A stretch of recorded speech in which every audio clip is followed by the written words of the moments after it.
வணக்கம். நல்லகண்ணு அவர்களின் 100வது பிறந்த நாளானது இன்று கொண்டாடப்பட்டு வருகிறது. இதற்காக தமிழக முதல்வர் அவர்கள் இன்று காலையே சென்று அவர்களை வாழ்த்தி விட்டு வந்த நிலையில் பல்வேறு கட்சிகளின் தலைவர்களும் அவருக்கு தொடர்ந்து வாழ்த்துக்களை தெரிவித்து வருகிறார்கள். இந்த நிலையில் தமிழக வெற்றி கழகத்தின் தலைவர் விஜய் அவர்கள் தற்பொழுது அவருக்கு வாழ்த்து செய்தியை வெளியிட்டிருக்கிறார்.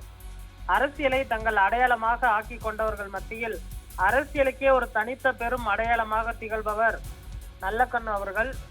சுதந்திர போராட்ட களத்தில் நின்றவர். பிறகு பொது உடைமை இயக்கத்தில் தன்னை ஒப்படைத்துக் கொண்டவர். சிறை கொட்டடிகளை சிரித்து கொண்டே சிநேகித்தவர். தடைகளை தகர்த்த தனிப்பெரும் தலகர்த்தர்.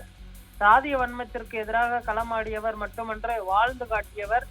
சமூக நீதியையும் சமத்துவத்தையும் நிலைநாட்டியவர். தன்னால் வாழ்நாள் முழுமைக்கும் அதை வாழ்ந்து காட்டி நிரூபித்துக் கொண்டே இருப்பவர். தமிழகத்தின் தனிப்பெரும் சமூக அரசியல் அடையாளமாக உயர்ந்து நிற்பவர். தங்களுக்கான நிதியை மட்டுமே திரட்டும் அரசியலாளர்களுக்கு மத்தியில் தனக்கு கிடைத்த நிதி அனைத்தையும் தான் சார்ந்த இயக்கத்திற்கும் விவசாயிகளுக்கும் அரசுக்கும் கொடுத்த உன்னதமான தலைவர்.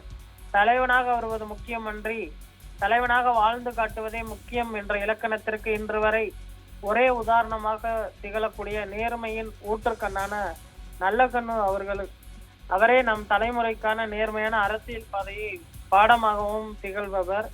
நூற்றாண்டு காணும் அவரை போற்றி புகழ்ந்து வணங்குவோம். ஐயாவின் உடல் நலம், மனநலம், சிந்தனை வளம் நீடித்து நிலைக்க இறைவனை வேண்டுகிறேன் என கூறி அவருக்கு இந்த வாழ்த்து கடிதத்தினை ட்விட்டர் இணையதள பக்கத்தில் அவர் அறிக்கையாக வெளியிட்டிருப்பது குறிப்பிடத்தக்கது.